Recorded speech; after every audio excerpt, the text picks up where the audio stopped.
Paano nga ba manligaw? Bakit ka naniligaw at ano ba yung niligaw?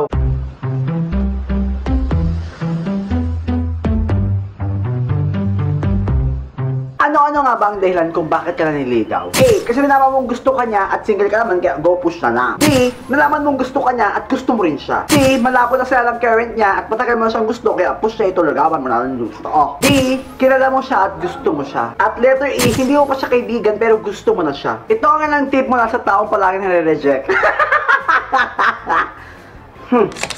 Number 1, take it slow. Magpakalala ka muna, kaibiganan nyo muna. Yung totoo. Lalo na kung hindi ka naman talaga gusto at hindi ka naman talaga kilala. Ganon. At make sure na malapit na ang loob nyo sa isa bago ka tumirada ng ligaw. Alamin mo kung ano yung mga bagay na gusto niya at ayaw niya. At kung kasama ka dun sa mga bagay na hindi na gusto, tigil mo na. Hello po, pwede po ba manligaw? Hindi! Uwe! O sige po.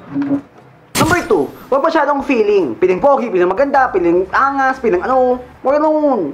Hindi porket pinayagan ka na manligaw, assurance na yun, oo na ang sagot na sa'yo. Tandaan mo, pinayagan ka lang niya makapasok sa puso niya, pero hindi para magstay doon. Huwag ka mag-expect, pero pray for the best. Manliligaw ako, sagutin mo ako Hindi!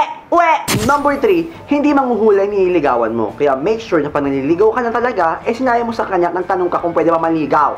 Kasi ang hirap sa inyo, nanliligaw na pala kayo, hindi namin alam. Kaya kailangan merong direct to the point na sinaya mong nanliligaw ka.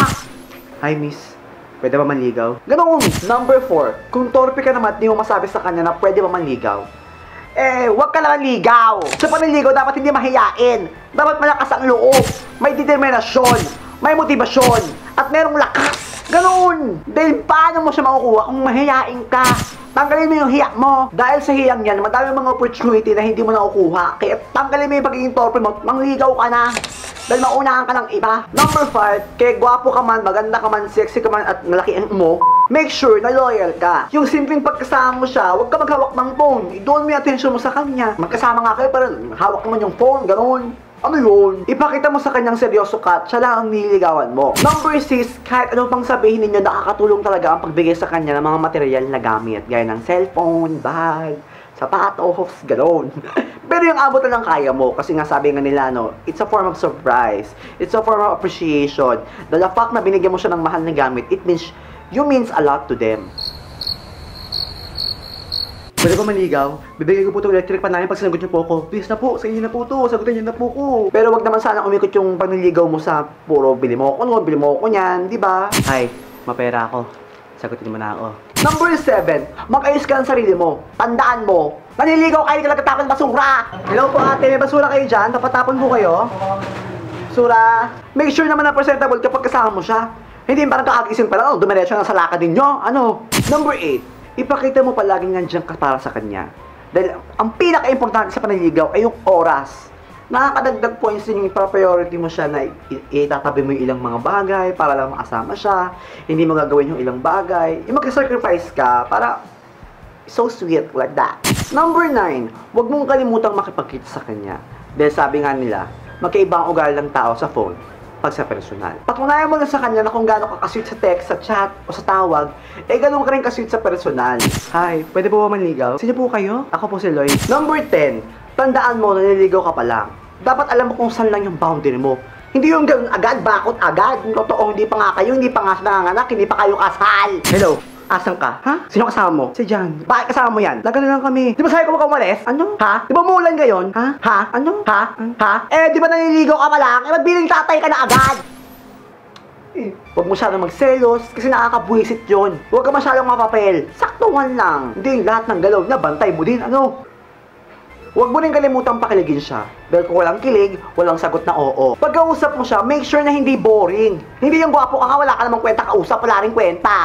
Nag-jowa pa ako para lang bato rin pala, ganun. Make sure na marami kang baon ng joke, mga biro, mga banat. Hindi pa nag-usap ko isang tanong, isang sagot. Tapos puro nangangalamaho na yung hininga, hindi na nakapagsalita.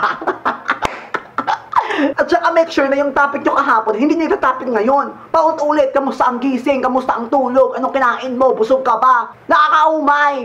Ibang topic naman, araw-araw, hindi yung isang linggo, puro anong ulam ninyo, anong kinain mo, busog ka ba. Ka-stress. Ito lang masasabi ko, love takes time. Hindi mo siya pwedeng utusan na mahalin ka niya, at hindi mo siya pwedeng utusan na kalimutan niya yung mahal niya at mahalin ka niya. Dahil tandaan mo, May puso rin siya. May mahal din yan. Basta gawin mo lang lahat ng tama at yung lahat ng kaya mo sa panliligaw sa kanya. Para at the end of the day, kahit hindi niya sagutin, at least you give the best shot. At least ginawa mong lahat ng pwede mong gawin. Pero wala talaga. Wala! Kung sinabi naman niya huminto ka na sa panliligaw, huminto ka na! Huwag kang ano ka. Pero paano kung hindi ka niya na-reject? Pero hindi ka rin naman niya sinagot. Yung tipo ang tagal-tagal mo na naliligaw. Paano mo malalaman kung pinapaasa ka na lang yan, pinagbubuka kang tanga, o pinapaasa ka sa wala, o umaasa ka lang?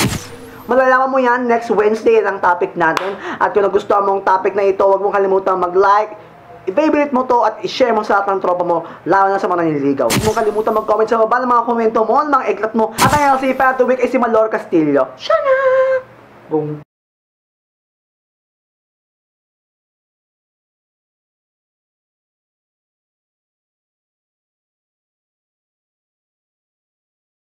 At unti-unti na nga silang darating kung kaya na-hide at kaya gusto mo nang umuwi dahil ang tagal mo naghantay.